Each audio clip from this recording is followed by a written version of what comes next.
Hello, and join us on tonight's WRAP podcast where we discuss three very positive results for the URC sides, one slightly less positive side, before slowly descending into depression as we talk about the WRU, Gwalia Lightning, and also us having to face Ireland later on.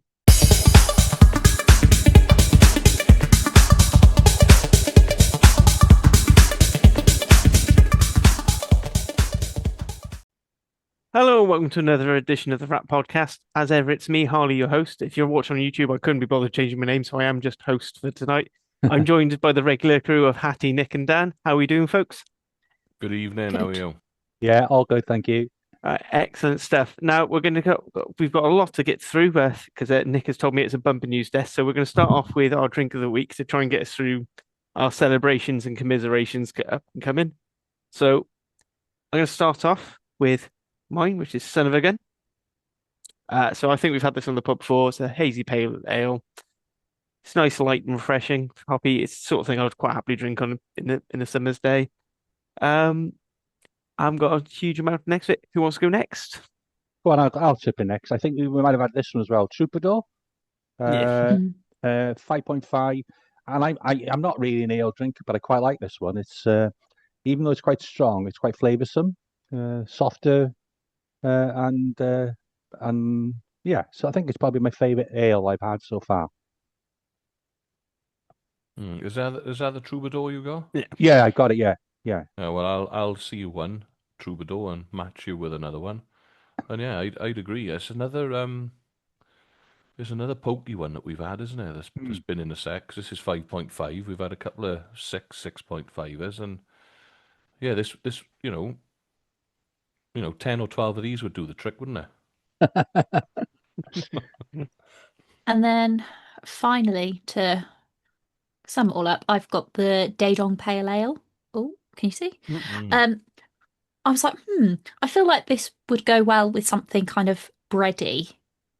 And then I read on the back that the people that brewed it also own a pizza pub in South Korea. So it Oh, I makes think I had, sense. I think I had that last time. I Mm, thought it was pretty good. mm. It's pretty good, yeah. Yeah. And if you would like to enjoy some of these wonderful exotic beers, why don't you go head over to our sponsor, Beer 52? That's beer52.com/ and then put WRRAP for wrap. Pay some postage and you get 8 free cans of beer. Right. So Beer 52, number one beer club, as you already know by now, because you're all faithful listeners. And let's be honest, I'm sure all of you have already subscribed and gotten your months free. But just in case you haven't, every month, Beer 52 will send you 8 beers from a different city around the world, and it'll give you an eclectic mix of beers. You'll get beers, lagers, ales, stouts, porters, all sorts of different things you enjoy. In that free case, you also get some lovely snacks. You get a magazine, so you can read a little bit more about brewing and different breweries around the world. However, if you aren't a big fan of your darker beers and you prefer more lagers and pilsners and your Indian pale ales, then you can choose the lighter box and do that. Now, obviously, if you decide that you can't deal with eight cans of beer a month, then you can pause your subscription to have a month off, or you can just kind of try it absolutely free. Just remember though, if you want to get your free post-it, just pay postage and for 8 free beers, it's beer52.com/WRAP. RAP. I think I've had more than one of these by the sound I'm going with the slurring. I mean that and gin tasting on the weekend is yeah, I think I'm still a little bit adult. Anyway, that's our Beer 52. That's our sponsor. Get them in before the Ireland game coming up. Now, all of that will be late towards the back end of the pod. First, we have a very busy news desk. So, Nick, reel them Okay, out. okay. Well, I'll try and hopefully do it chronologically. Go back to last Tuesday morning. And it was announced by the WRU that former Scottish international and former Glasgow defence coach Peter Murchie will be joining the Wales backroom team in time for the inaugural national championship, which begins this summer. Murchie is currently defence coach with the Kobe Steelers, and he'll take up the role with Steve Tandy set up at the conclusion of the Japanese Rugby League One season as I say, in June. I've got another defence coach coming to Wales as well a bit later, but I'll just do a bit more of Welsh rugby union appointments before I ask you guys to chip in. Rhys Long has been appointed technical director to the Welsh Rugby Union. Long, originally from Porthcawl, and previously worked under Gatland when he read the national team analysis for 9 years, and obviously that corresponded with the glorious periods in Welsh history, rugby history, the Grand Slams and Triple Crowns, and so on. Most recently, he's been working as head of performance analysis at the English Football Association, and he'll take up his position at 160,000 position in April, and he'll report directly to the head of rugby and lead performance, Dave Redding. I've got nothing against Rhys, and I wish him all the very best in his role. But I've got a few questions around. We've got a period of austerity, so we're told, and coupled with the large salary increases that were evident in the WRU accounts to the end of the 2025 financial year, which were published last week. It seems that the senior leadership team and the executive board costs have gone up quite a lot, and it just doesn't sort of sit very comfortably with me, given what we know about what the Welsh Rugby Union can and can't afford. So I guess, colleagues, any comments from you on any of those two things? I think it's brilliant that they're advertising for a six-figure legal counsel. Yeah, that's You'd think the WRU would have this sort of thing in house already if they were going to do big things like, I don't know, close down an independent business, or I don't know, endless sexism scandals. Don't forget the racism. I clicked the link on that. I think I don't want to stick up from you, but I think it's for commercial purposes. Right. Okay. They want, I think the legal thing. I might be wrong. Correct me in the comments if I'm wrong, but I think it's the legal thing. I think the Murchie appointment's good. Yeah. That'll be a good one for us. He's highly thought of, specialist defence coach, and effective one as well. Well, look what Glasgow did when they won the URC. So definitely. Something like a 13-point average conceded. Like that's dream numbers for most defence coaches. Oh, good God, yeah. Unless you're playing Wales, in which case, you really want to keep your goose egg on that one. Yeah. Hey, look, and I think nowadays rugby's more and more in favour of the attacking team, isn't it? You can't escort anyone into the catch anymore. It's even harder to win a ruck jackal because you can't put your hands past the ball. You got to support they're strict on body weight. So yeah, if he can get us down to conceding less than 4 tries a game in those first couple of fixtures in the Autumn Nations, I think that'll be really good. The other appointment, could we spend I wonder how long his contract is. Could we spend 160k a year on something else? I don't know. It just seems like I hope he comes in and does really well, and I hope it makes a difference. And but I don't know. It just seems to me that his job description and what he's expected to do isn't quite black or white. It's a little bit grey to me at the moment, and it just reeks of public sector. Throw another middle manager in there. Yeah. That's that sort of thing. It did really bother me that, because the whole point of Dave Redding was to be this overarching director of rugby for thing, and now they've had to go and put another job on for someone who knows about the rugby. Yeah. Well, why did we not just pick someone who, like one of the names that we talked about was like Stuart Lancaster. All right, maybe looking at Connor, maybe it was we dodged a bullet there, but that's someone with a proven track record of going through and building a system all the way through pathways so that a whole, not just one or two teams, but like a whole swath of teams under an umbrella are all geared to playing the same way. That he's putting in the performance needs. He's going down to the school level and saying, right, these are the facilities that we need to pump through professional athletes. What we've got with Redding was a guy who was very tangentially involved with a rugby team that won because they were professional, not because they were necessarily any better at rugby than other teams. They were just better fit. They just knew how to be professional. They did things like training and fitness, which was revolutionary back in the time when, when the Welsh teams turned professional and it was just about having extra money for a piss up afterwards. I feel like they just didn't really. So, he's looking at things from like a sporting performance perspective, but not every sport is the same for what will make a good high performance system. For example, a sport that's based on emotion and rivalries, sticking two teams in the exact same place and effectively being A and B doesn't really work. Mm.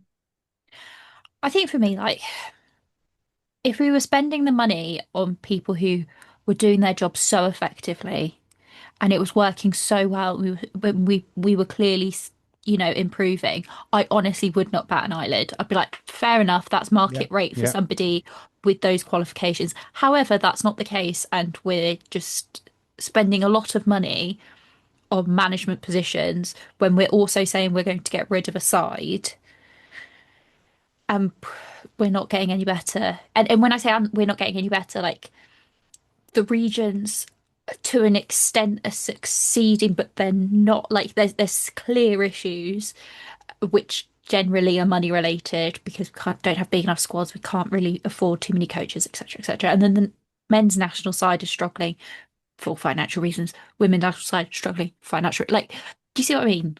Yeah, yeah, definitely. Do you? How long have they been at it now? Nearly 2 years.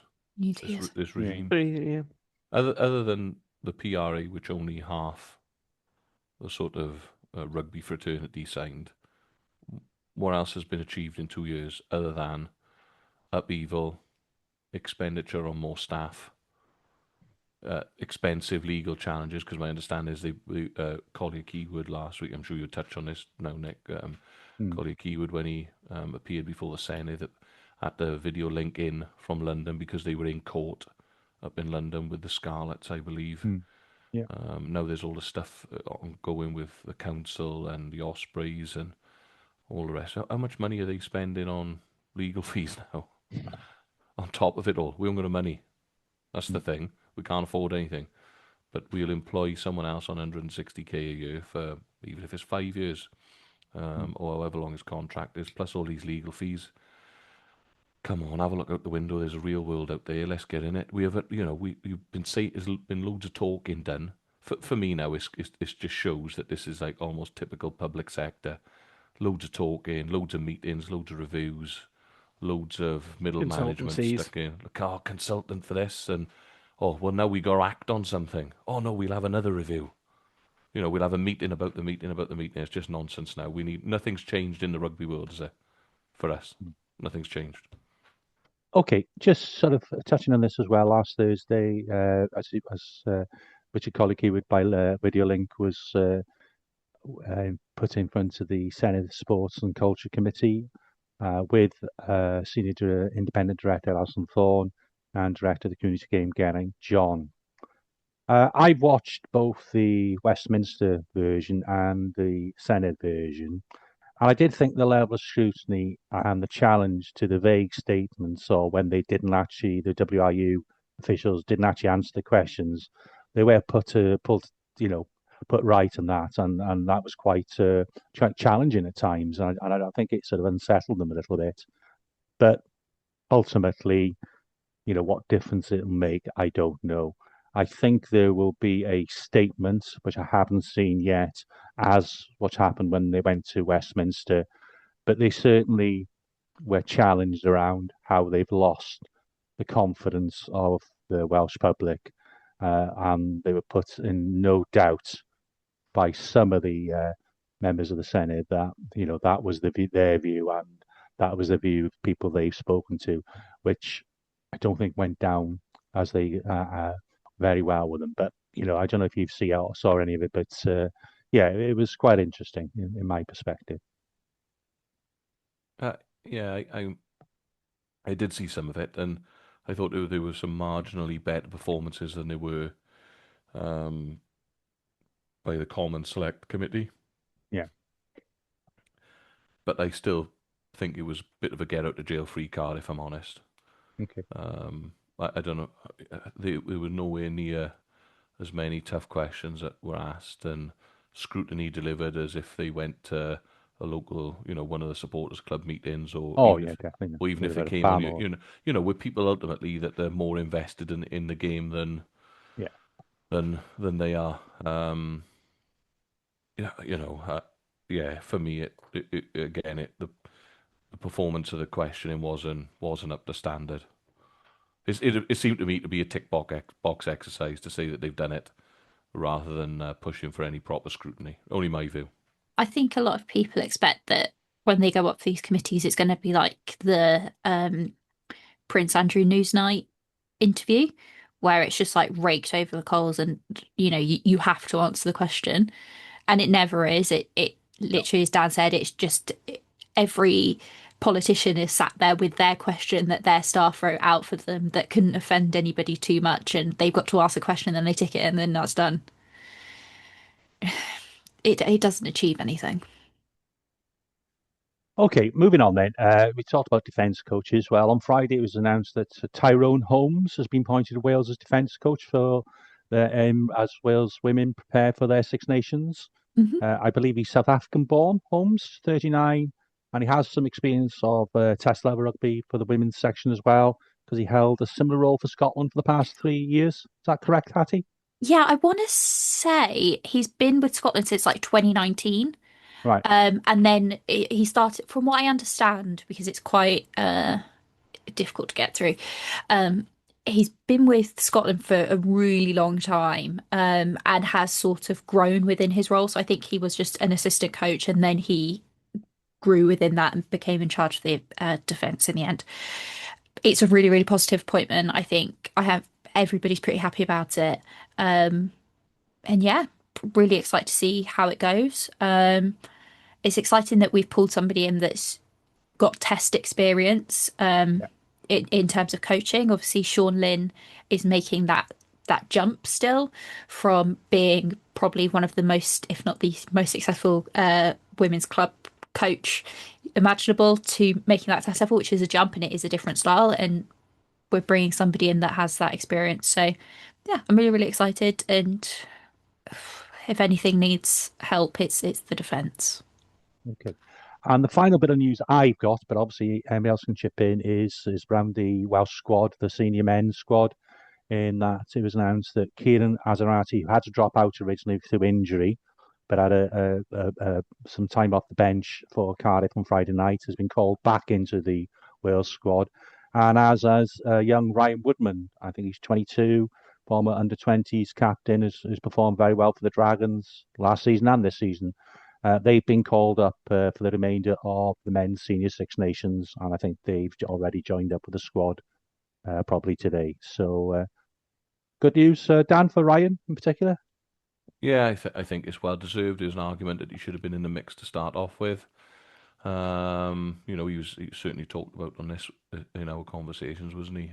Yeah, Hard working guy, can play 4, 5, 6. And fair play is testament to his ongoing improvement, his ongoing performances. Very workman-like individual. Tough as teak. Will make his tackles, will carry the ball for you. Really good line out forward.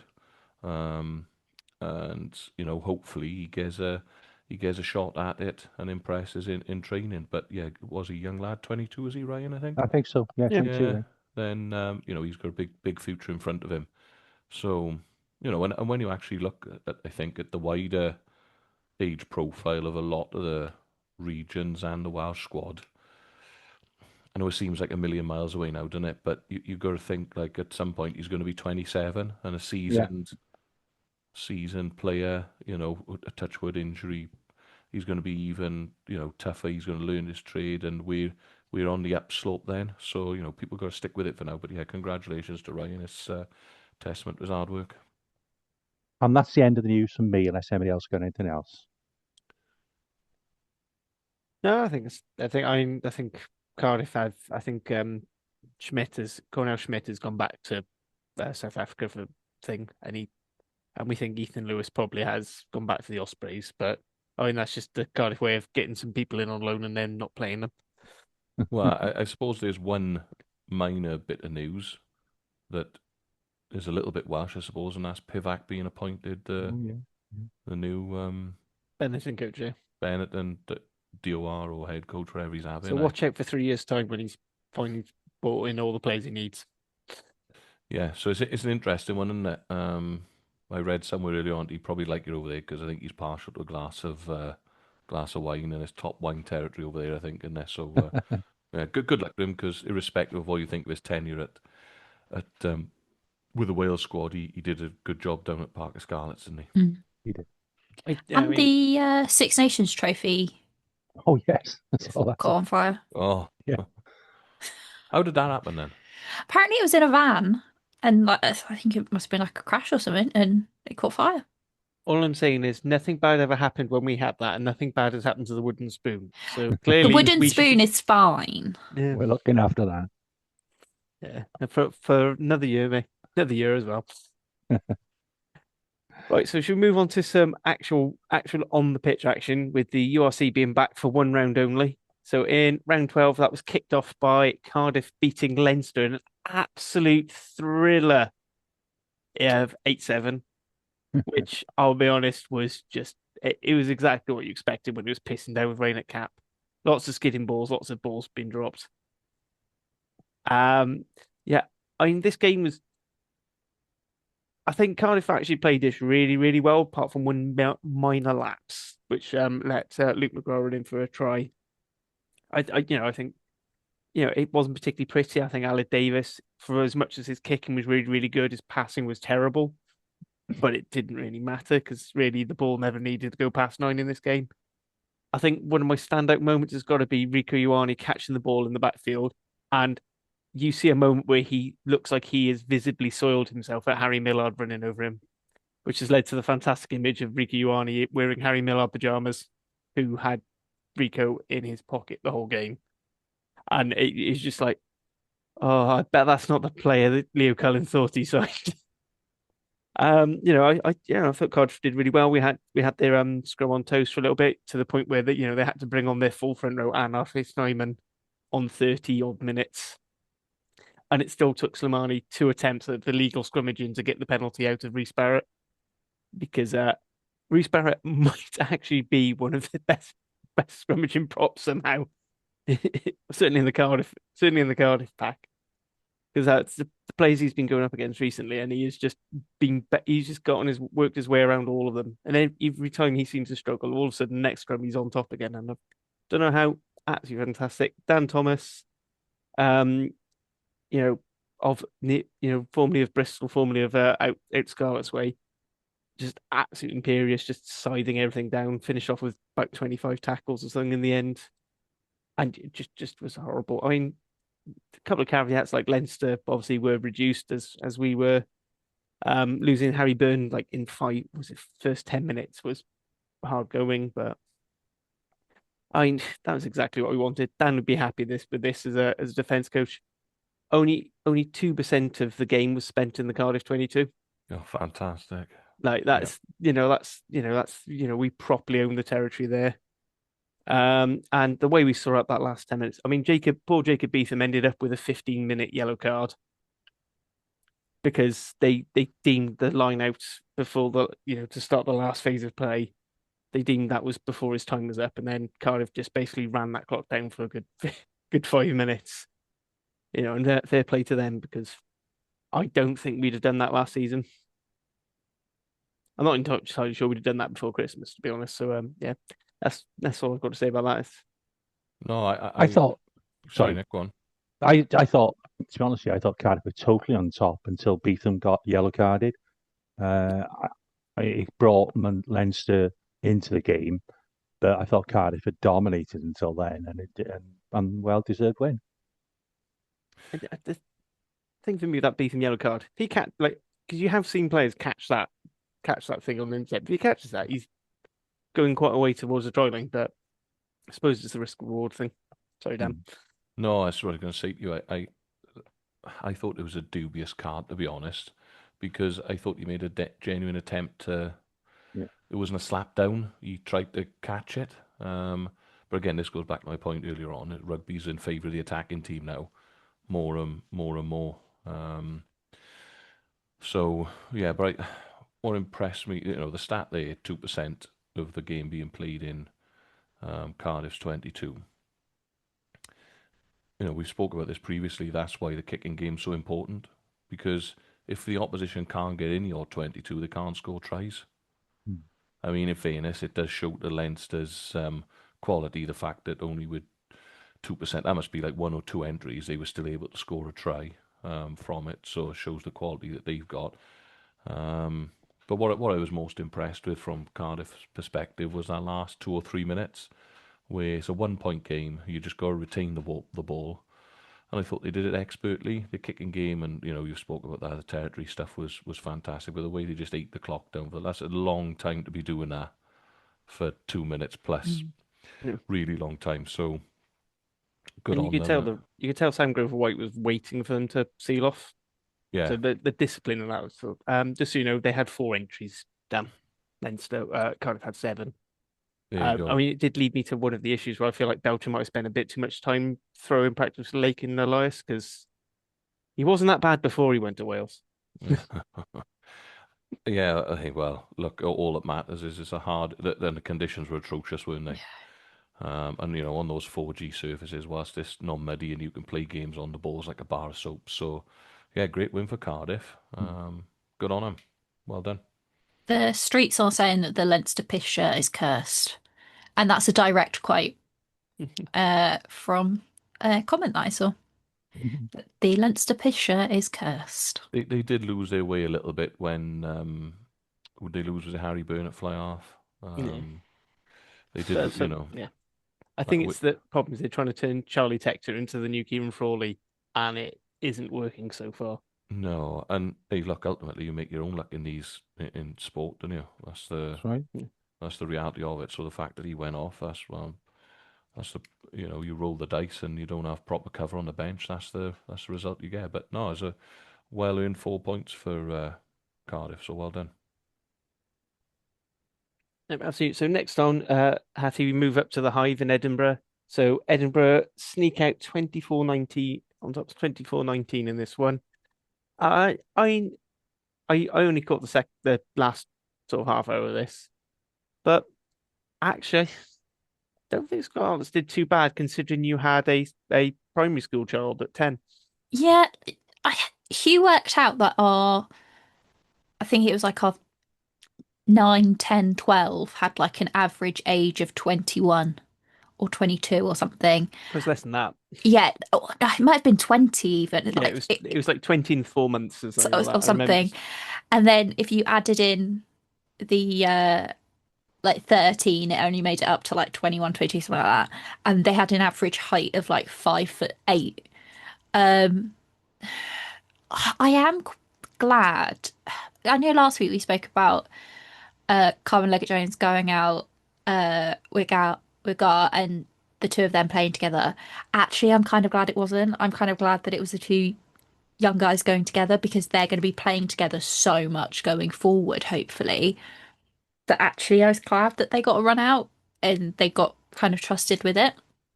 Um, it did feel. I'm glad the young guns were trusted.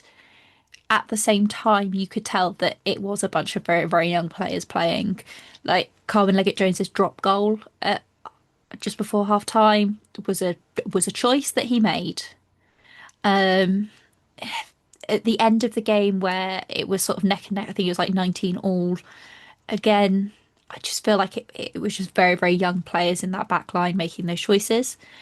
Um, Having said that, the first half, Edinburgh were just completely switched off, especially for the first Roberts try. They just let him through. Um, Interesting stat for you all though is that Carwit Leggett Jones. I'm assuming this was because he was targeted as being quite young, quite small. He was the second top tackler for the entire game with 15, which is a Yeah. weird stat. It's getting very common. He's getting very common, but it was just odd to me. The first was obviously Fletcher Anderson, but CLJ, the second was a bit odd. But yeah, at the end of the day, we're just allergic to scoring more than 3 tries at the minute, and that's what it comes down to. Like, I think if we hadn't have gone for the drop goal and I don't know, there's just a lot of, we had some chances to make it for that fourth try. We didn't take them. I think that we all got to cut Carwyn Leggett-Jones a bit of slack. I think he's got all the nuts and bolts to be he's the incumbent. I think in that he's the future in that Welsh number 10 shirt as well. There's no doubt about it for me. I like the things he does. The fact he's made 15 tackles, he's only missed 2 all game. They would have targeted him knowing that he was only 6.5 years of age. And 2'4". And yeah, they would have targeted him. So it shows that he's tough as a pair of hobnail boots. You mentioned his decision making. That'll come. The exuberance of youth gets the better of him every once in a while, and I did feel really sorry for him that he got charged down for the for the kick that charged down that ultimately won the game. It was just it was the right thing to do to clear his lines. Just he got the trajectory wrong, wouldn't he? And it was a good charge down in the end, but you got to persevere with him because I think the lad's dynamite. I really, really do. To be less, he didn't look out of place, does he? In any of the games that he's played, he's going to have 2 or 3 years potentially at 20s, depending on I think when his birthday falls. Because could he still play? I think he's 18? probably going to be. I think he's going to be 3 because I'm pretty sure he has literally just turned 18. Yeah, he was 18 in November, December. Yeah, because I think he's only a little was bit older than literally Tom like Howe. it was like 3 weeks before he made his debut. Yeah, well, if he's still in school, in theory, he could still play for Wales 18s this year, then, couldn't he? Yeah, he Because he'd could. be in sixth Yeah. form. So, but, yeah, you got, and I sound like a stuck record now, but they got to nurture him, got to coach him because he does have a future in front of him. He just needs reining in a little bit. That decision making will come. But yeah, I thought it was a decent performance on the whole from the Scarlets. Yeah. They probably deserved a little bit more out of it, maybe. But there you go. It's tough to go away and win.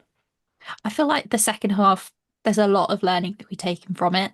And I think hopefully the likes of Colin Leggett-Jones, Archie Hughes, etc., do take away something from this game and moving forward. And I think it'd be interesting to see how the rest of our season goes and who we pick and who we kind of leave off or phase out a little bit, based on the fact that we have no chance of making that top 8. So do we practice, like go on for the future and get some of our younger Yeah. boys at game time at this higher level where the stakes aren't very high? Or do we persevere? And I kind of actually like the first option in letting Carlett Leggett-Jones and Archie Hughes, etc., have that run out and have them get that high level game experience without so much pressure. I think it'd be good to see because the only way they're going to learn is by doing. Um, Oh and yeah, that's and it. it's yeah, absolutely. So yeah, maybe you're right. This they got nothing to lose for the rest of the year, have they? No. Anything you want to add to this one, Nick? Or No, I think Jim? it's been summed up. Yeah. Right, so we'll move on to Saturday's action, and we're going to start off with Dragons with their 3rd draw of the season, and that makes them the most drawingest team in a season since the URC's been a thing with 3, and we still have 6 rounds to go. Before we go into the game, Dan, I just want to make a point because it has been brought up. 7,100 people for a game against Benetton. Now, typically the Italian sides crowds are usual. This is brilliant, surely. Yeah, it was thrown around on social media, wasn't there, for a couple of days beforehand that if you wanted to, go down and get a ticket, then you had to be hot off the press really because they were flying out the gate. They opened both stands, I think, north and south end as well, and one of them had started to fill up. So yeah, you're right. On a Saturday evening, also when ultimately all the sort of senior rugby as well has been played um, in the afternoon in Wales. So yeah, what a fantastic look! It just shows, doesn't it, that with a little bit of performance, they'll come back and they will start. They will start watching. So and I think this is a sort of average that the Dragons can expect week in week out. Um, it's a shame we haven't got another Welsh derby at home to finish. I think our last one's a Scarlets and it away. So yeah, otherwise I think we could pack that out, and reach maybe even reach that magical sort of 10K mark that everyone likes to get to. But yeah, it was a fantastic crowd, wasn't it? And the atmosphere was rocking down there. Did you see the video, Dan, of the Canadian couple who'd come over? Yeah, Yeah. yeah, I did. Yeah, that was cool. Yeah, I think they'd when they're on tour with one of their youth Yeah. teams. So yeah, that was great. And I made a point on um Twitter in the week, like the Dragons. I think over the fallow week had made an effort. I'm sure all the other regions have as well. It just comes up on my timeline again, out back in the community, and doing a load of work with kids at Nanty Glow and Blenavon and down on Rodney Parade itself. And I know that at half time they have like a rugby festival every or tag festival every half time. They have the tag festival before the game on the weekend. It's just, if you think rugby's dying out in Wales, I think you're mad, right? It needs nurturing, but there are hundreds, if not thousands, of kids every weekend Hmm. just living life, running around with a rugby ball in their hand.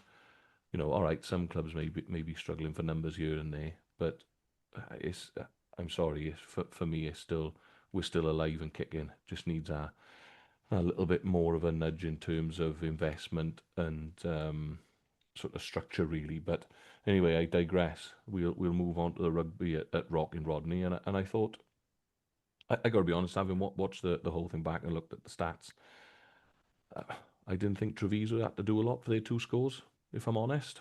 Um, Dragons led in terms of possession and territory stats.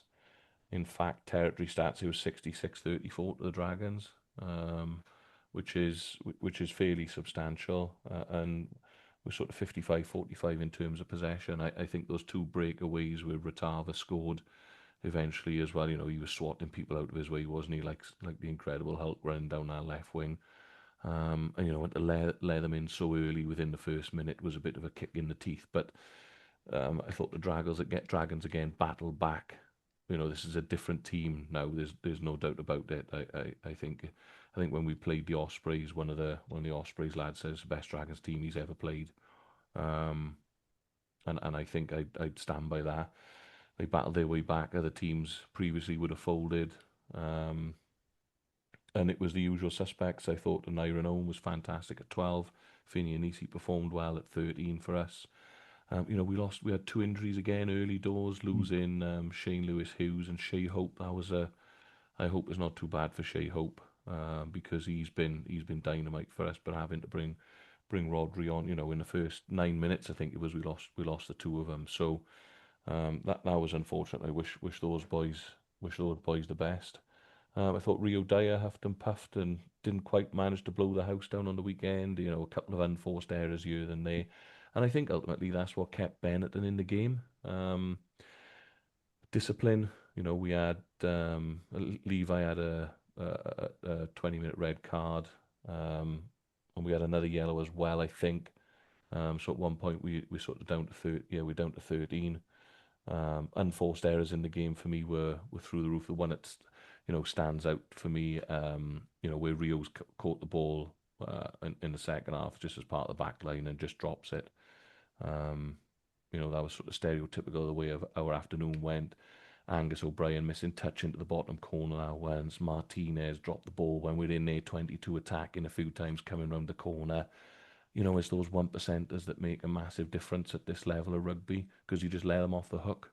A few more of those passes stick, and we maybe get over for another couple of tries. I did feel for Angus as well, missing the conversion at the end, because he's been kicking particularly well lately. And I got to be honest, I think if he'd have kicked down, we'd have won the game by 2 points. I don't think anybody could have moaned that we didn't deserve that for nothing less than battling away. The one thing I am finding problematic for us, based on Saturday's performances, we've lost both our tight heads, Rob Hunt for the season and Sibu Dlamani as well. Those are both big losses. Chris Coleman struggled at times. We went backwards. There were a couple of scrum penalties, and then we're going into the young lad Owain, I forget his surname now. Is it James, is James? it? Yeah, Owain James, who's only 20 odd years of age. So he's, that's just where we are in terms of depth at the moment. But how unlucky is it that, we lose both frontline tight ends? I hope Dylan Lewis isn't too far away now that he can come and, start for us, and, we have Chris Coleman backing him up maybe. But I thought Owen James actually did okay when he came on. There's an argument to be made that he was more solid than Chrissy Coleman up there. And the other thing that let us down was our throwing in at the lineout. I thought was problematic. I think we only won 70% of our lineouts, and unfortunately, they were in key areas of the game. Yeah, we won 14 lineouts, and we only won 71% of those. And that's not enough if you want to be challenging for wins. But again, there's no doubt about it. I don't think anybody can argue that the Dragons aren't much improved this season. 3 draws. 2 of those should have been definitely wins, I would have said. The first one where we didn't want to take a drop goal, and this one on the weekend, I think, was in footballing terms, it was 2 points dropped rather than 1 point gained. And yeah, we're on the up. We've got a couple of difficult fixtures coming up now, haven't we? Because we literally enter the Lions' den as we fly over to South Africa. So I think we've probably missed out with on this home fixture, and drawing with the Ospreys and things like that at home as well, where we haven't made the most of our home advantage at Rodney Parade, because I can't see us picking up anything in South Africa in coming weeks. But it was a battling performance. They definitely deserved the draw. Evan Minto, the under-20 number 8, came on and had a good showing as well.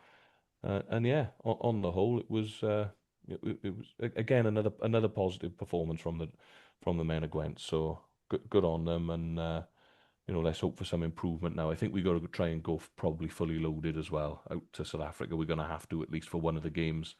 And if we can pick up a bonus point in each fixture, whether that's scoring 4 tries or maybe coming within 7, then I think that'd be a positive tour for us. I'm just going to chip in there if that's okay. Yeah. I think that was a game that Dragons most definitely would have lost last season. Oh yeah. I tried to leave the pub 10 minutes before the end, and I did think at that point, I thought, oh, they're just going to lose this. I can just see it. But fair play to them hanging on there, and as you say, could easily have won it. And Fulton, it was a very hard kick. But yeah, they definitely are improving. But I do think the South Africa tour is South Africa tour, but they've got to do something in those last few games, Dan, just to make it a successful season. I think they got 2, maybe 3 games home. They got Scarlets away. If they could win 2 or 3 of those games, I think you could definitely say they've turned a corner. It's on the it's a bit on the sort of on the balance at the moment. They're certainly an improved team without a shadow of a doubt. Yeah, and I think in between, when's the next round of Europe, because we got to go to South Africa and we've got to go to Scarlets Europe as well. is straight after the South Africa tour for both us and you guys. There you go. So there's 3 tough outings in there. Yeah, but you're right. I'm pretty sure that it's Edinburgh. I think you got Edinburgh come to the parade. I think Edinburgh come to Rodney Parade, and we go to Zebra. Yeah, that's and it. We go and to then Park Scarlets away. Yeah. Now winning 2 out of 3 there would be a success, wherever I that think may so. be. Yeah, I think so, definitely. I'd agree. I mean, one thing I would say is, yeah, it's a bit disappointing, and you're saying you haven't made the most of your home advantage. But if you consider the journey of where you guys have been, even if you just look at the URC, I'd say you're already sort of doing that. You've turned some pretty horrendous losses into tight losses, and then those tight losses are now draws or narrow wins. And you're in a good position this season. Dragons Lair was talking about you having budget surplus this year, and you're going to increase your budget again so that you can bring in a few more quality players to supplement. I can't see there being too much reason why you can't push these off next season. It might be a little bit too soon in the season, but I mean, you definitely should be aim for it. I don't think that'll do thing. I totally agree. I don't think that. Yeah, I I think that the Dragons are more so now. If you're going to be looking for a club in Wales, arguably Dragons are one of the more attractive ones now. All right, we're not Cardiff, not Cap, but there's, you know, people want stability. And I think maybe at the Dragons we'd be able to offer that, even if it's on a sort of short to medium term, sort of 2-year contracts, that sort of thing. We can guarantee things to the end of this PRA or, you know, however long it may be. Obviously, the inner workings of the Dragons will know more. The hierarchy will know more than everybody else does. But yeah, you are. Look, if you speak to any diehard Dragons fan, this is the best season we've had in a long time. In it, we've won 2 games in the URC. We've drawn 3 games in the URC, 2 of which we should have won, no doubt about it. We've won a couple of games in Europe as well, which is a massive improvement. And we're not all looking at the Dragons fixtures going, "Oh, Dragons are definitely going to lose." You know, that's not happening anymore. And we also have been unlucky with injury. You know, we've lost both tight heads for the season. We've lost what was our star 13 signing, you know, Payer for however many months, and he's come back, looked like he's been on, you know, Colonel Sanders' dietary orders for the last last few months whilst he's been out here. Got a bit of timber to shift, but you know, he's just coming back into the fray a little bit. He's only played 2 games off the bench. You know, and we just haven't had that little rub of the green here and there as well. So, but yeah, on the whole, I'm much happier at this point than I was at this point last season, because I think that, you know, the crowds are getting bigger. You know, they're still reaching the community and everything else. So yeah, but I do agree with Nick. While South Africa, and probably no one's expecting us to do anything out at Stade Francais, I think, you know, we should be looking to beat Edinburgh at home and beating either the Scarlets or Zebra away. Personally, I'd like to go and win out in Italy. I think that would be good for us, and then see what happens on the last day down at Parker Scarlets. But yeah, on the whole, nobody can deny that we're not much improved.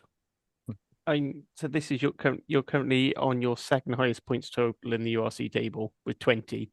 Highest been 24 in the 22-23 season, and you've got 6 games left.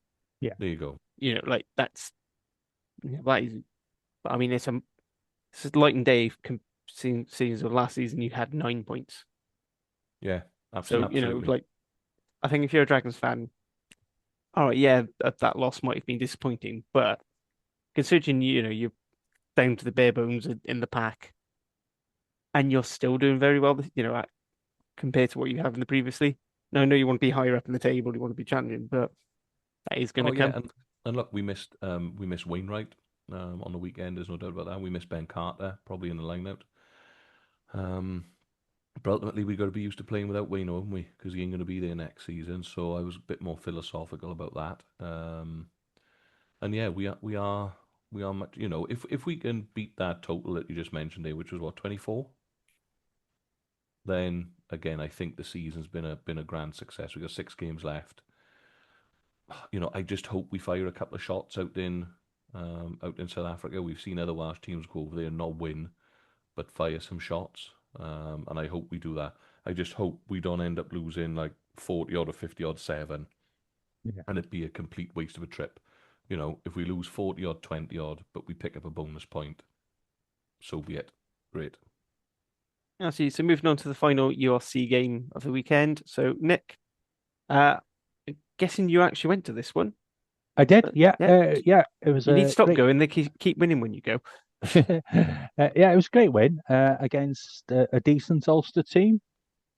Huge effort from the pack, starters and the bench, and we finished the game really strongly.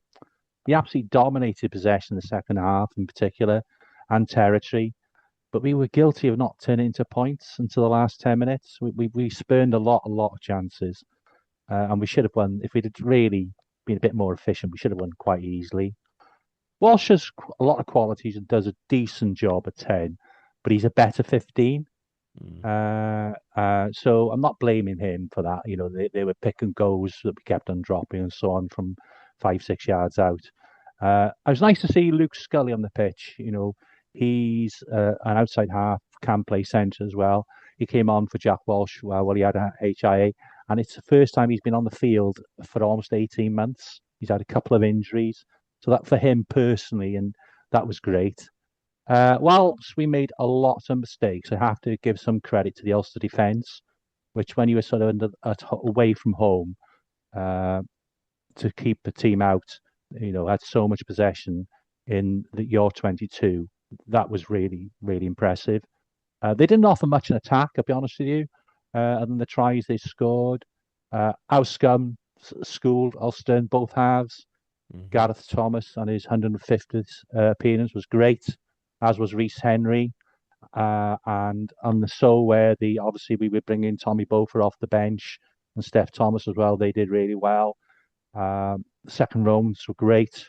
Ross Moriarty carried really hard. I think James Ratty was the official player of the match, and I understand that decision because he had a really good game.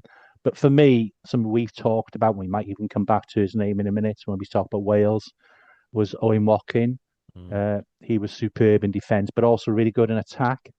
He carried the ball really well, and it was really fitting that his great little kick through, which sort of Lowry, the Ulster fullback, failed to deal with, and Daniel Kasende managed to get the try, which obviously put it beyond doubt.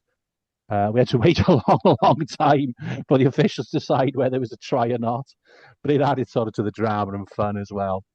But from a personal note, I didn't agree with the decision to award a try because it knackered my prediction of a 3-point win for the Ospreys. So I was quite upset about that.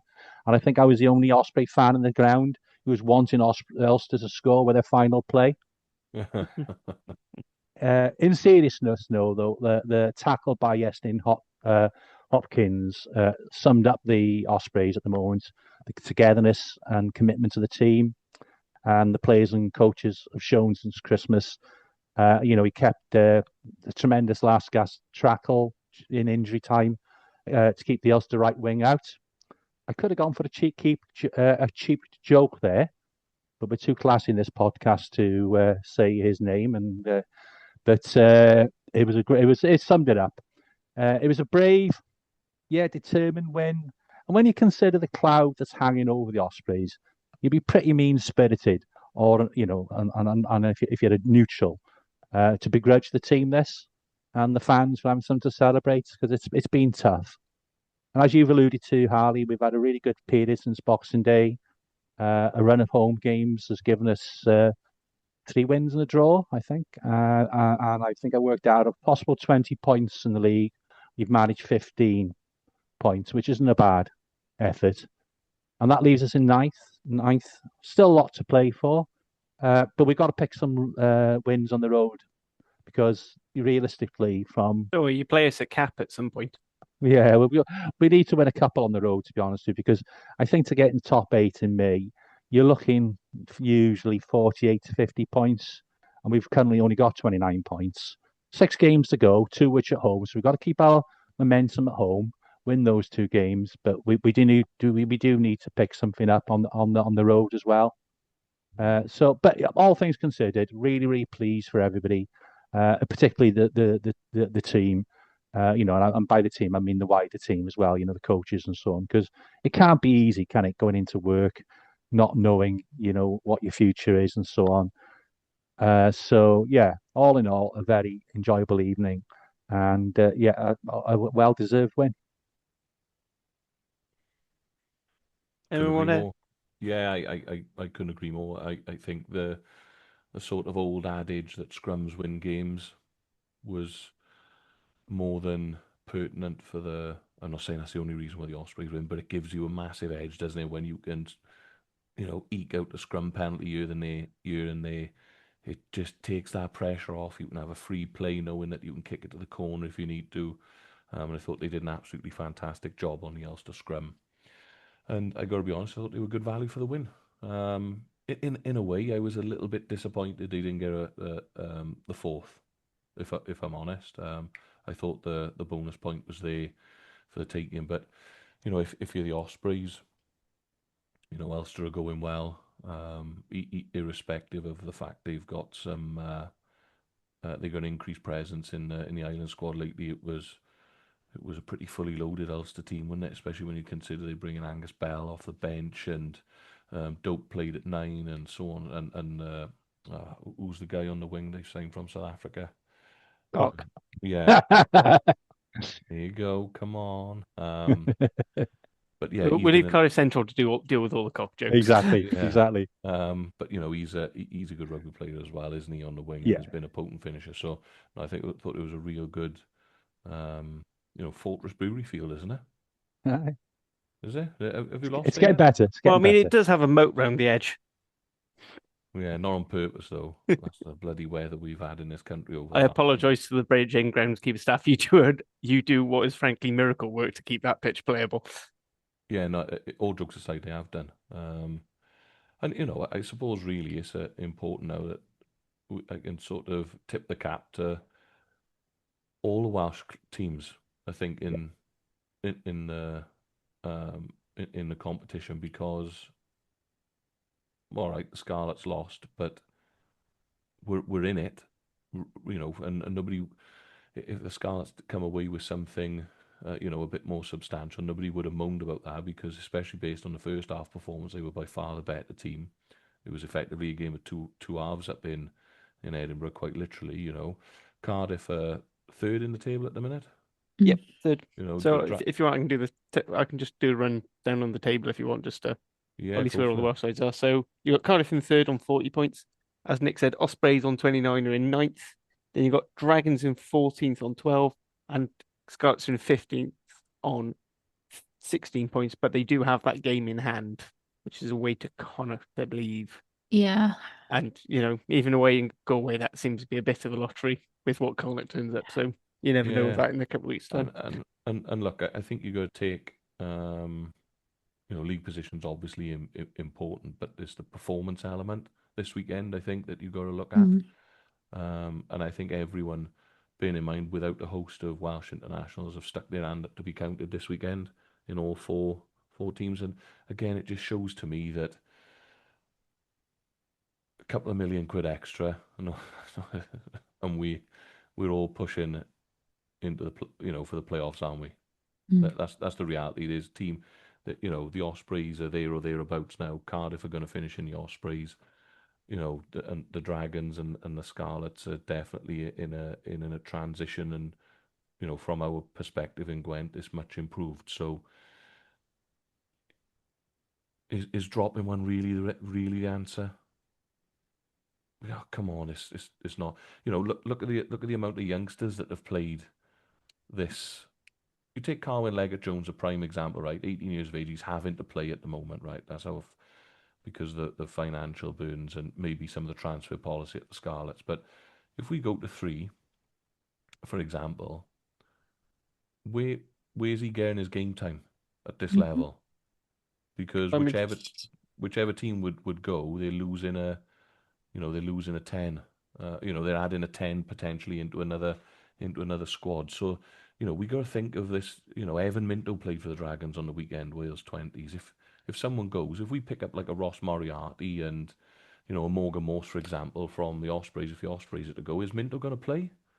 Where's he going to get his development, and where's he going to get his game time from? So we've been on about this taking them 2 years to get to this point, but I just hope, we need to shut the stable door before the horse bolts, I think, because there's definitely something. Every region is performing at some level, and everyone's improving, I think, week on week at the moment. Yeah, absolutely. And I mean, we're compete. All the teams are being competitive on what little budget we've got. So, I mean, if your W is really that struggling and they can't give us more money because they want to spend money on the women, the women's game, so that it's actually something that could be called funding and not loose change, which it's not. Although That's I not will where the money's say, coming from. Harley, They don't seem to be doing that. I know, before because I know anyone we'll says get- anything, they are separate pots of money. We are Yeah. not stealing the Ospreys' money to I'm not pay saying for they're the stealing- women's game. I'm not saying that that's the same, but I'm saying if that's where they want to put extra money to try and bring that up to something that is actually reasonable because they need before funding into regions. Well, clearly we can, it only takes an injury crisis to mess us up, but we're still competitive. If they want to instigate this national academy, then all right, maybe that is the hard conversation we have is that instead of trying to put all the teams up onto £7 or £8 million a year, you keep it as it is. You build an academy, you build up other things so that so women's teams get set up. I know it's not stealing that money from a pot before angry commenters start. I am aware that's not the point I'm making. The point is that if there is still only one WRU pot, and if they want to put it onto that, but if they're going to use it for pumping up execs' wages, I kind of don't give a shit if you've changed the people who supply your flowers to save money. If you're basically funding all those savings directly into like 2 or 3 people's salaries. If these monies and this saving is going into things that will actually make it, increasing the women's budget by £100,000 could do a lot. Increasing the regions, you might get 2 players. This is where I feel like the money needs to be spent better, and where it actually be nice to have transparency to know where all this different money is supposed to be going. Because when we were looking at it, when they had their plans, they were saying, "Oh yeah, we're cutting this amount of money out, and we're going to put this much into the other teams." And then there's this still little bit of money where I don't know where it's gone. And I think Nick, you were one of those who pointed out, saying the numbers didn't necessarily add up between the different models. And the And other it wasn't thing, just benefactor. just to add to that, and I've come round to thinking the 2+2 model. And I'm perhaps you'd say, well, you would say that I'm an Osprey fan, but if it was done through a fair process, and I have to say Cardiff we're included in that process, and you decide which 2 teams are better funded and which 2 teams aren't, and Ospreys aren't, I'd settle for that now to have a team. And because as Dan's point is correct, if I totally agree in the player development centres and trying to get more boys and girls of a higher quality coming into the game, but where are they going to play? Is it, within the men's section? How much are those players like Carwyn Leggett Jones going to improve if they're only playing week in, week out for Llandovery? They need to be playing at a higher standard. With respect to Llandovery, it's not the highest standard, and I don't think even with a little bit of extra money, Super Rugby companies is ever going to reach that sort of standard where you're really going to develop players. They need to be playing in the URC and Europe to really push on. Yeah, and I think that's, I just got the Dragons results in front of me now to kind of make the point that the Dragons drew 15-all with Benetton on the weekend with the best team that we could put out. Not quite our best team with a couple of injuries and whatnot, but the best team that we could put out on the day. And we've just made an argument that, we should have won the game, right? It wasn't that long ago that we lost 74-21 to the same team. Okay, similar lineups for Benetton, I believe. I just have a quick double check now. Maybe, a bit better. There's a few more Italian internationals in there, but the back row of Uran, Umaga, Fekitoa, Rotave, Adogwu, Gallagher, only Liner missing. Now the same back line, minus Liner, played at Rodney Parade. The difference was 74-21. And again, the point being is the lads that played that day for, Richards played at 13, Rosser played, Hugh Anderson played, Westwood played for the Dragons. These are boys that are playing regularly in the URC, or in Di Richards' case, is a winger playing in the centre, but has come from not the URC, the SRC, sorry. So the difference, in theory, is 50-odd points. If that makes sense. So how does the union go about bridging that gap? Is kind of what I'm saying is, because every other fixture the Dragons played where they've been fully loaded this season, irrespective of losses, you go 22-20 away at Munster, 19-13 away at the Ospreys, 15-all against Benetton, 35-12 win against Newcastle, 74-21 when you have to rotate the squad, which obviously you have to do, and I think it's, that's the same for lots of us in terms of regions, maybe at different levels. But how do we how do you bridge what is effectively a 50-odd point gap? Yeah, and for the conversely as well, you have to say some teams who have on a lot more money than us underperform. Can you say Yeah. that Benetton perform well on the money they're on? Can you No. say Edinburgh perform well on the money they're on? Leinster Yeah, Yeah. but famously told they're underperforming. yeah, no, but you see my Yeah. point is No, I that do. they're Yeah, on I an do. awful lot more money than our I do. teams are, and they're not an awful lot better than our teams on almost half the money. I mean, Yeah. even just look at the Welsh sides. I think some of our like collective team performances back when we were on 7 to 10 million, I say aren't as good as. I mean, supposedly with better quality players and bigger squads and better players, we had arguably we were underperforming on that. When you Mm. look at like what we're doing when we strip back, because we've had to basically, there's almost no mercy with it. Now, you can't really carry anyone who's sort of not quite living up to potential. Yes, you're probably going to throw out people who you probably maybe would want to keep, but other people like injuries. Like Dragons probably would have kept Ashton Hewitt a bit longer if it wasn't for the fact that the budget's that tight and they needed to sign up someone of the likes of Vinny and Nisi. Mm. Cardiff had to do it when they let Gwilym Bradley go. But and it's heartbreaking because these are people with lives and mortgages, but we can't afford to just have people on our injury table and in the physio room all season. That's No, professional sport, though, isn't it? Yeah. Unfortunately, I'm sure, and it's a precarious job, isn't it? If you get injured, have long-term injuries, and you've only know what you've got for the length of your contract, but that's 2 or 3 years. yeah, but I suppose to Harley's point there is if, like, for example, the Dragons picked up Di Richards, who's playing on the wing now, right? So it's like for like comparison. I would say that the Dragons have saved massively on the wages by letting Ashton go and bringing Di in. I would say I don't know, so I'm speculating, and I'm happy to be corrected, but I would have thought that's the case. Now, what would have been the ideal scenario? Wouldn't it have been able to keep Ashton, Yeah. and maybe add Di Richards as well? Because I think Di Richards done really well when he's played on the wing. He's certainly not a 13 for us, I don't think, but when he's played on the wing, he's done well. So then you're adding Yeah. to it and not making the choice of going, oh well, we need that winger, but we can't afford to keep Ashton to it. Ashton's more experienced at this level, good try scorer. Okay, he's a little bit injury prone, but we'd love to keep him, but we can't. We're going to save 50% on his salary. That's a big, those are tough decisions to be making, aren't they? Yeah.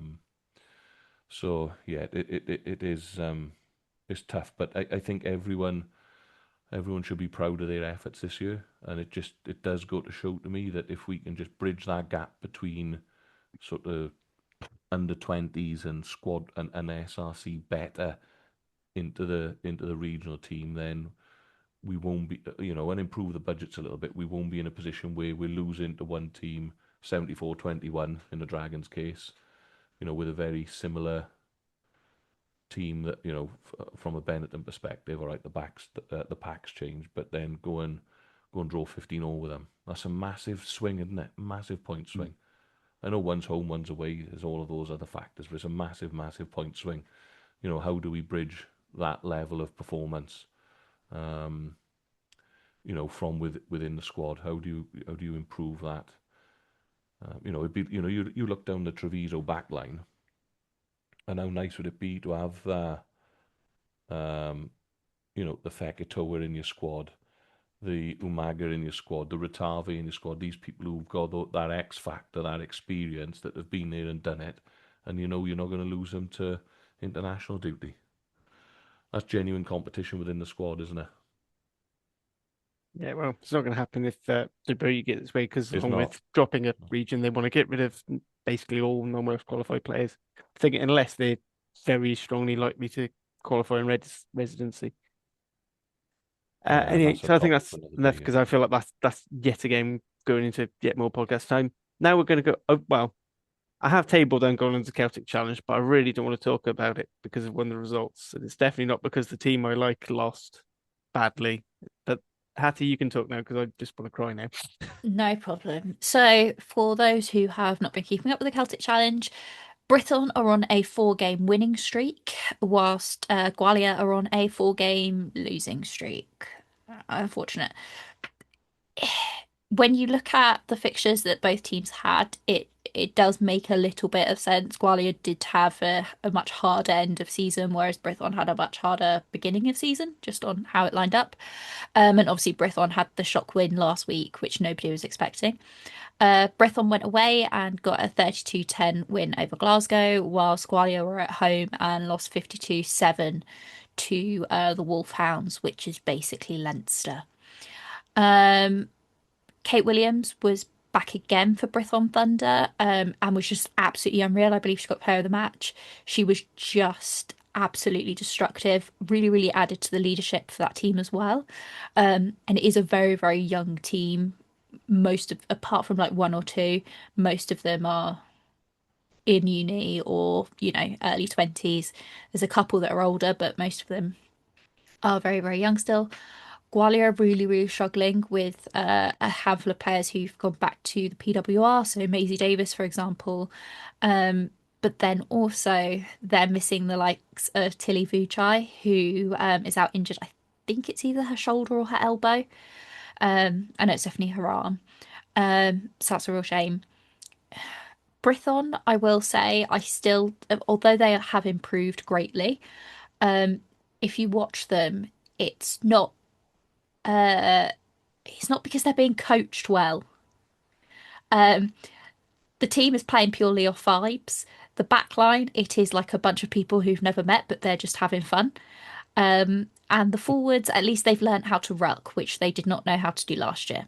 So that's a positive. But yeah, final game of the regular season is this weekend, which is a derby at the park. And Gwalia are currently sat third, Brython are sat fourth. If Brython beat Gwalia, then they're both in the playoffs. I think Gwalia have technically qualified either way. It just depends whether they sit third or fourth. Um, but yeah, hopefully it's a Brython win so that they both make it in. And likely both going away to semi-finals against Irish teams.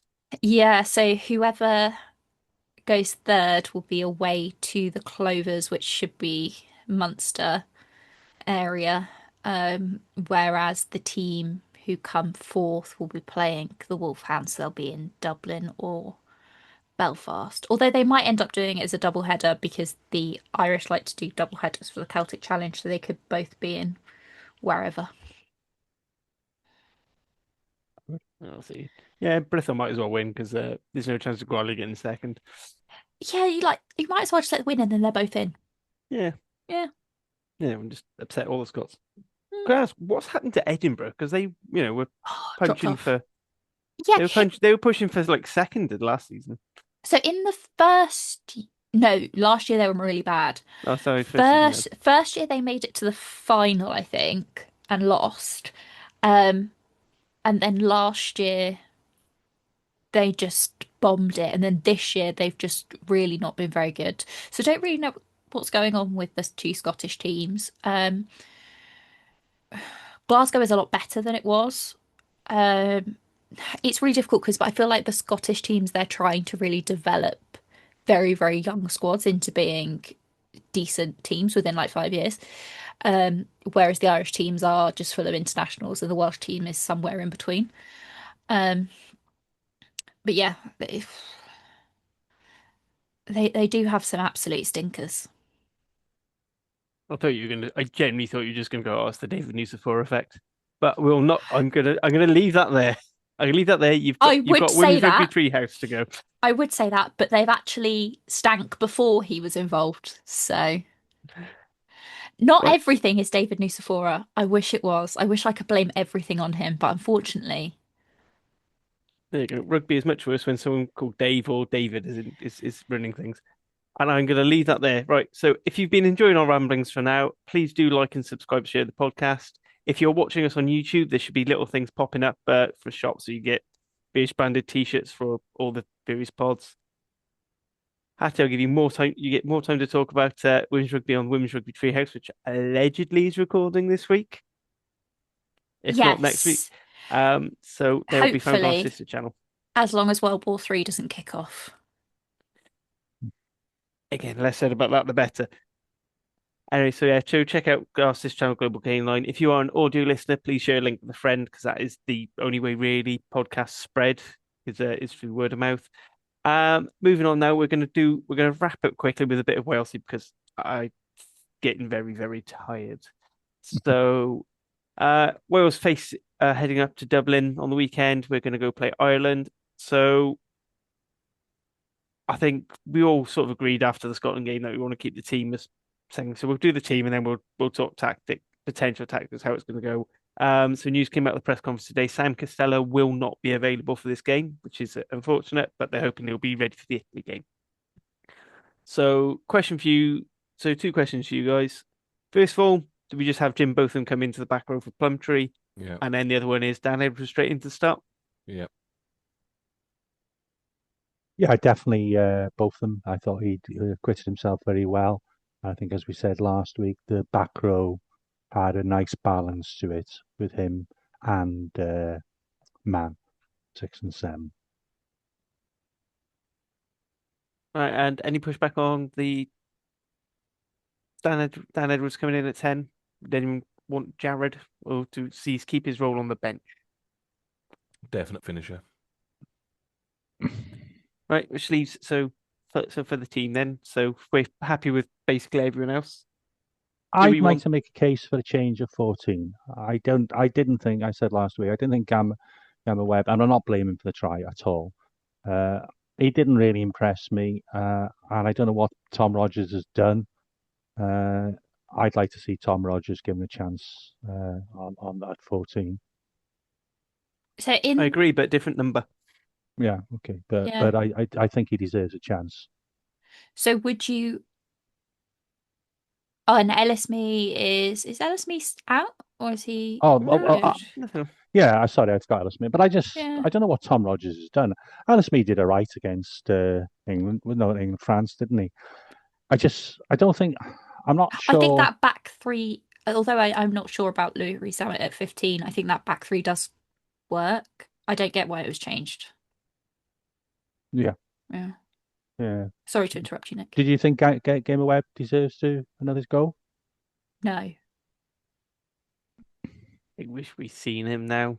I mean, for me, I'd quite like to bring the two Scarlets boys back in and with and I'd have bring Tom Rogers at 15, but I think we much like with the Eddie James at 13, we're going to see Lewis Rees-Zammit at 15 every game this Six Nations. The other thing I'd say about think Tom Rogers at 15, he hasn't played there. The last time he played 15, I think was, I had a look after we spoke before, was the first game of the season before last in Benetton. So it's a big ask of any player when he's played almost 2 seasons on the wing to ask him to go play fullback in international. Well, I mean, he basically got moved to wing from fullback because of starting off with Johan Lloyd playing 15, and then when Blair Murray started getting picked at fullback for Wales, yeah, he got sort of pushed there then. But I mean, he has done basically all of his rugby up to that sort of He point. hasn't played there for 2 years though, almost. Yeah, but Louis Rees-Zammit didn't play rugby for like 2 years. And we brought him back in. He has played a lot of rugby at 15 for Bristol. Yeah, they're going to keep him there. We can argue the toss about that. It's the same as the Eddie James at 13 thing for me. They're gonna persist with it. The only thing I'd say in Gabriel Hema Webb's defence is he took a hell of a whack on the beak. Poof. Didn't he just see his nose? He looked like the Elephant Man. Love him. He was swollen up that much. Really, that's rugby for you. And also, I don't think he was brought into the game for his aerial prowess. Attacking. Trying to get the ball back for us. And I don't think we kicked well enough for him to do that. We weren't box kicking into those sort of 5-meter channels. They weren't contestable enough. So maybe against Ireland, we'll look to improve that. And I wouldn't be surprised if they keep him in there. But alternatively, I wouldn't be. I'm not bothered by whether you go with Hamer Webb, Rogers, me. Blair Murray did okay when he come on the wing as well. So there's that option. I don't think we've got anyone that's so stand out. But then I suppose there's normally people that score hat-trick against the All Blacks. And you Ever. can't buy it. In fact, there's only 4. There you go. And he can't, he can't buy a start at the moment. So maybe next.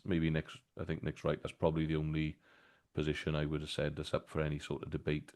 And the reason being, I think they like continuity. I like continuity as well, where possible. And in fairness, the last outing was a good one, wasn't it? Yeah. We did okay. Who would you guys pick to be your bench lock option? I think I know the point you're trying to make is they seem to like Freddie Thomas. I just don't see that being changed. I'm not convinced by Archie Griffin. I would be quite happy as an artist come in. I know he hasn't had a lot of rugby, but for me, he's a better bet to come on for 20-25 minutes to lock up the scrum. He looked decent enough against Leinster, to be fair. In the Didn't game, he? the scrums were quite important, and he made his tackles. So I do get that.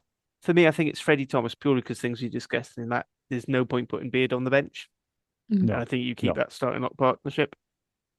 Oh yeah. I mean, the rogue option Carter would was be brilliant. I mean, the rogue option would be to parachute Ryan Woodman in, but I feel like that would be a very harsh intro to senior international rugby for Woodman. He does give you that cover though, doesn't he? Yeah. 4, 5, 6.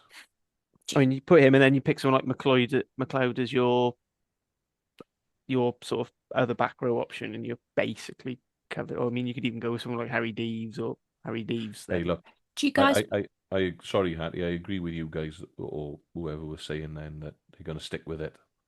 So I think we can talk about it till the cows come home. It's going to be Freddie Thomas, yeah. It's going to be Freddie Thomas. It's probably going to be Archie Griffin. Yeah, it will be. Yeah, probably. I think 20 jerseys is open slightly because of Plumtree's injury, and it is whether or not they want to go for having that sort of 6 second row hybrid. And I suppose if you've got Freddie Thomas, you don't really need it. So I say you're probably looking at McLeod or Deeves.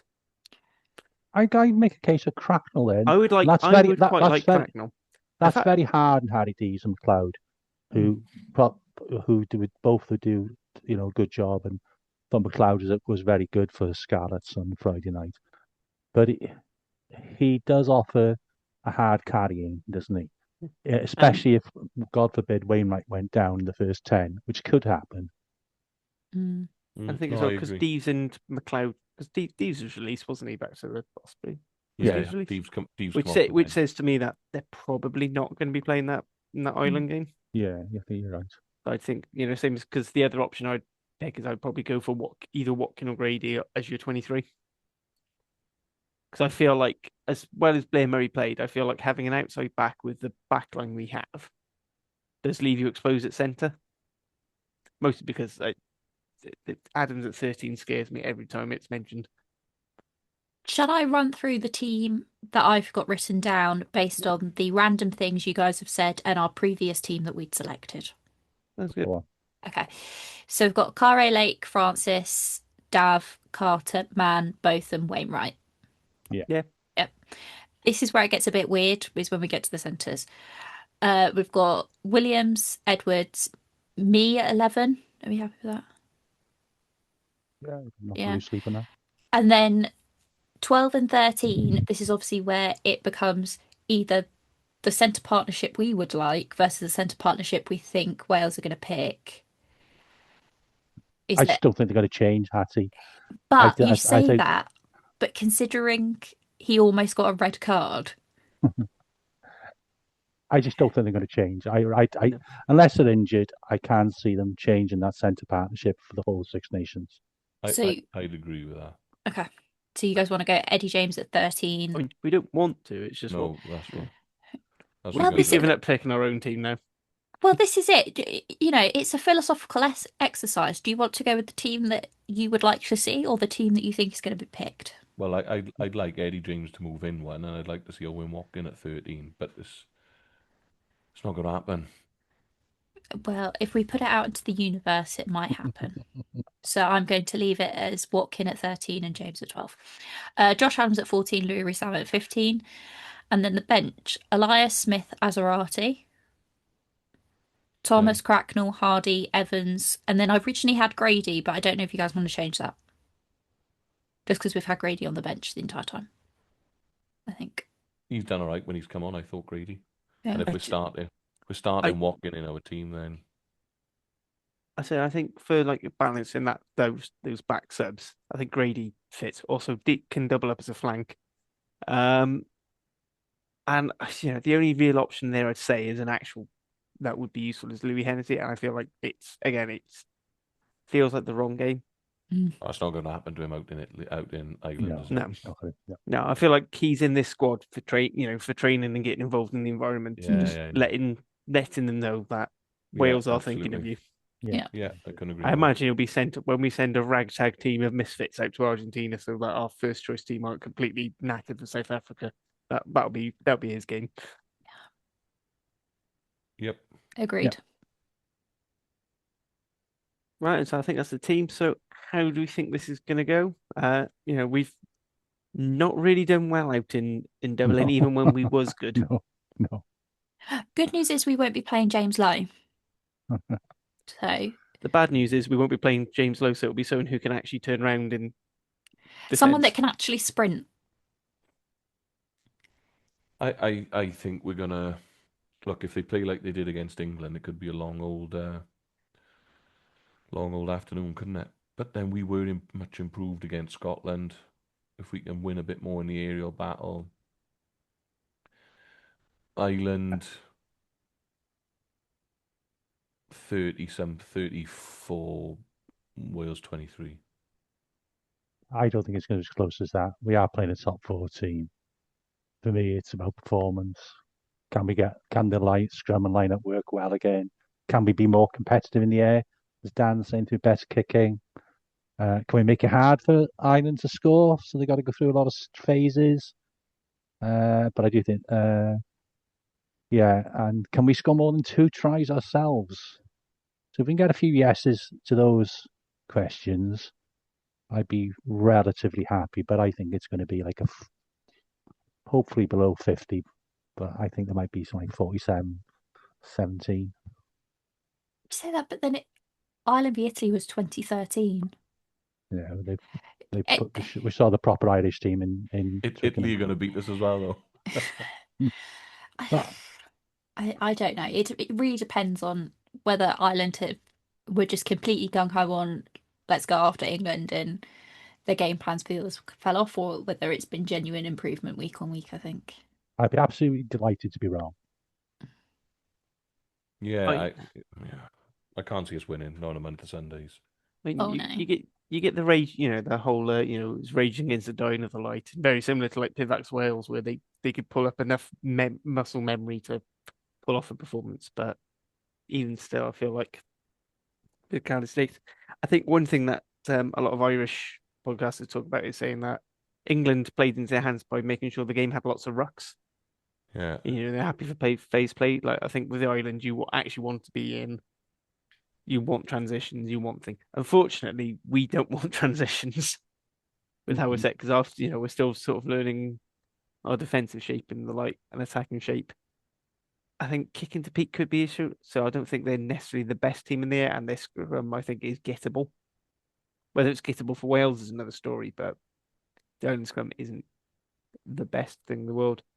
I mean, it will depend on whether or not Andy Farrell wants to do what he did with Italy and sort of rotate things around. Maybe, having some of the frontline players on the bench, which then just means that we'll think we're doing really well, and then in the last 20 minutes, all hell breaks loose.